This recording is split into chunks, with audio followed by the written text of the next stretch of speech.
Penjabat Bupati Aceh Besar Muhammad Iswanto mendampingi kunjungan kerja penjabat Gubernur Aceh Ahmad Marzuki meninjau Pasar Induk Lambaru, Kecamatan Ingin Jaya pada Kamis siang 26 Januari 2023. Dalam kesempatan itu, PJ Gubernur Aceh Ahmad Marzuki bersama PJ Bupati Aceh Besar Muhammad Iswanto sempat berdialog dengan para penjual dan pembeli yang berada di pasar induk terbesar di Kabupaten Aceh Besar itu.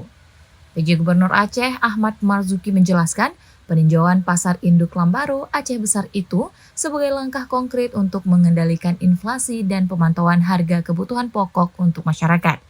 Saya bersama PJ Bupati Aceh Besar dan unsur Forkopimda langsung meninjau Pasar Induk Lambaru ini. Hal ini juga terkait dengan instruksi dari Presiden kepada Kepala Daerah untuk mengendalikan inflasi di wilayah kerja masing-masing. Jelas Ahmad Marzuki.